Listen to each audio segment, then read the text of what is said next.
So, I never thought I'd be writing something like this, but here we are. If you've ever wondered what it feels like to be stabbed in the back by your own family, let me paint you a picture. My cousin Megan was getting married last month in Austin, Texas. Big church wedding, massive reception planned, all the family flying in. It was supposed to be the event of the year. And since we grew up pretty close, I assumed I'd be part of it. Not a bridesmaid, sure, but at least a guest who mattered. 2 weeks before the wedding, we had this casual family barbecue at my Aunt Linda's house. Lots of beer, burgers, the usual. That's where the problem started.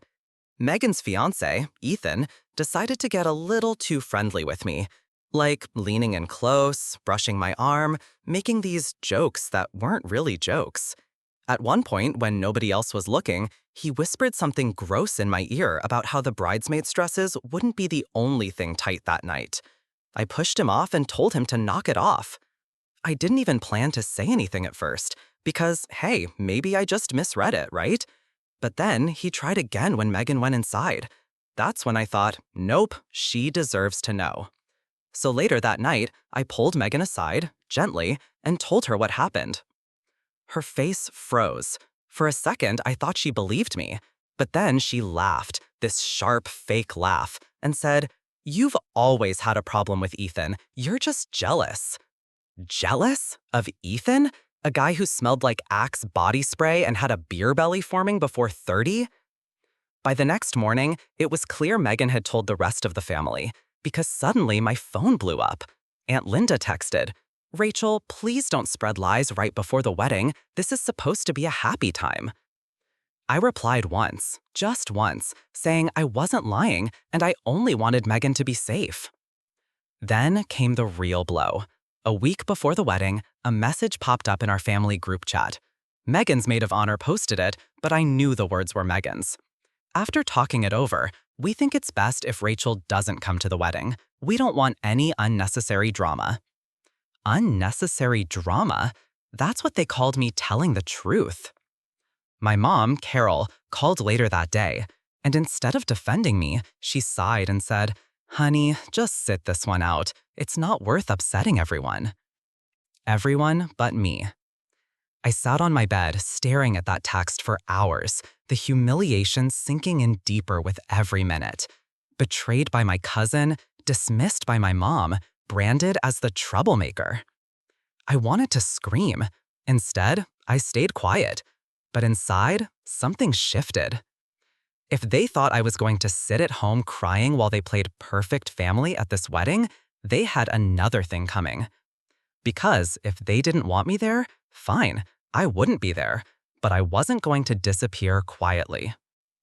The week of the wedding, everyone in my family was buzzing in the group chat about flower arrangements, rehearsal dinners, outfits, basically rubbing it in that I wasn't invited.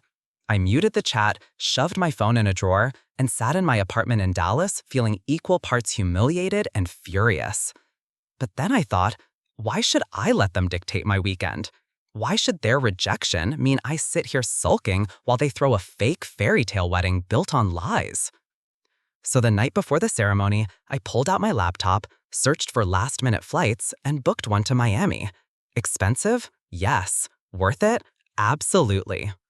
The next morning, instead of getting ready for a wedding I was too dramatic to attend, I was boarding a plane with nothing but a carry-on and a half-baked plan. Sunshine, margaritas, and zero family drama. When I landed, I checked into a little beachfront hotel, threw on a sundress, and immediately went down to the water. The air was salty, the sand warm under my feet, and for the first time in weeks, I felt like me again. That night, I snapped a selfie with the ocean behind me, drink in hand, and posted it to Instagram with the caption, "When your family uninvites you to the circus, you find a better show." No tags, no names, but they saw it. I know because a few hours later, the messages started rolling in. From my cousin Mark, "Wow, really classy, Rachel."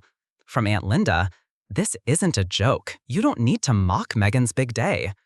Even from my mom, "Honey, stop posting. This isn't helping anyone." I ignored all of them. Instead, I ordered shrimp tacos, another mojito, and posted a picture of my food with the caption, "Zero awkwardness detected here." And let me tell you, the silence that followed was chef's kiss. Meanwhile, I was riding jet skis, tanning by the pool, and talking to strangers who didn't know a single thing about my family drama. I hadn't felt that free in years. I had no idea then that while I was sipping cocktails, the so-called perfect wedding back in Texas was already starting to unravel. But oh, I was about to find out. While I was lounging on a beach chair in Miami with sunscreen on my nose and a mojito in hand, the wedding back in Austin was going down in flames. Here's what I pieced together later from the family group chat, which I finally unmuted because the notifications were hilarious. Apparently, Ethan couldn't even make it to the altar without proving me right. On the morning of the wedding, one of Megan's bridesmaids, Kayla, caught him kissing another bridesmaid in the hotel parking lot. Yes, full-on sloppy. We've been doing this for a while kissing. And instead of keeping quiet, Kayla told another bridesmaid, who told another, until the whole bridal party knew. By the time the ceremony started, half the guests had heard whispers. Megan had no idea. She walked down the aisle smiling like it was a fairy tale, while people in the pews were side-eyeing Ethan like he was human garbage, which, to be fair, he is. Then came the infamous line. If anyone here knows a reason why these two should not be joined in holy matrimony, speak now or forever hold your peace. Kayla stood up. In front of 200 people, she announced Ethan had been cheating on Megan with another bridesmaid for months. Gasps, screaming, chaos, the works. Megan froze. Ethan tried to deny it, but the other bridesmaid backed her up. Apparently, there were receipts, screenshots, photos, the whole shebang. So yeah, the wedding ended right there. Guests left in shock. Aunt Linda had a full-on fainting episode, and Megan ran out crying, mascara streaming down her face.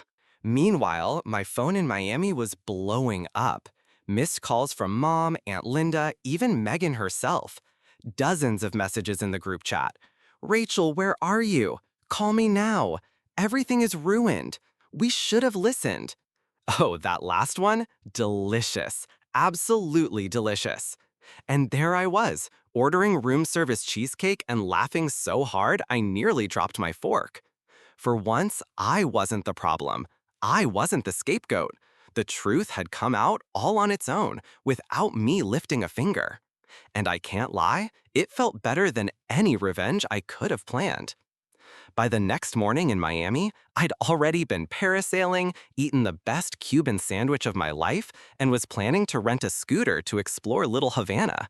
My phone, though, still blowing up like a fire alarm. Finally, I gave in and answered when my mom, Carol, called for the 10th time. The first words out of her mouth weren't hi or how are you? Nope, she went straight into panic mode. Rachel, why didn't you answer yesterday? Everything fell apart. The wedding is ruined. Your cousin is devastated. You could have... I cut her off.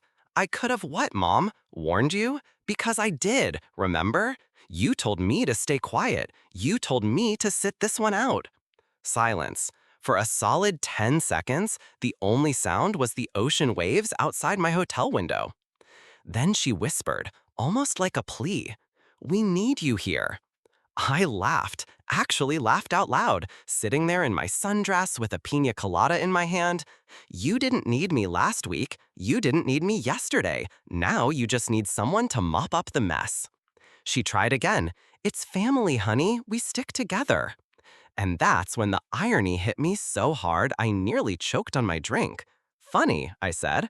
I thought we only stick together when it's convenient. She sputtered, tried to say something else, but I hung up before she could. I wish I could describe the peace that washed over me at that moment. For years, I'd been the one who smoothed things over, apologized for things that weren't my fault, tried to keep the family together. And now, finally, I was done.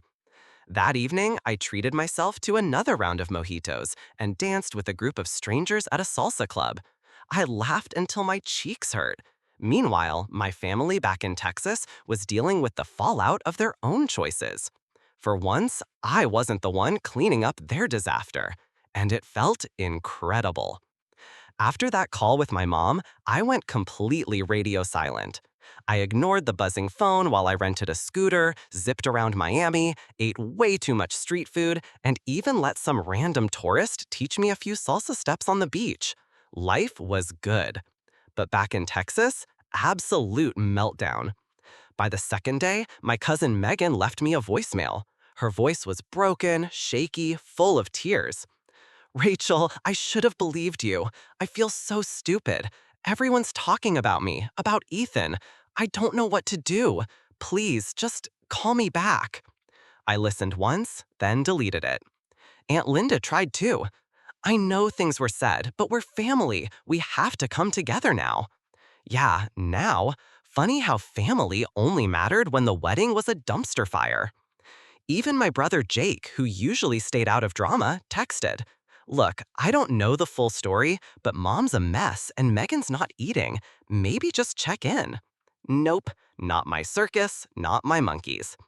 Instead, I posted another photo, me on the scooter, wind in my hair, with the caption, stress level non-existent.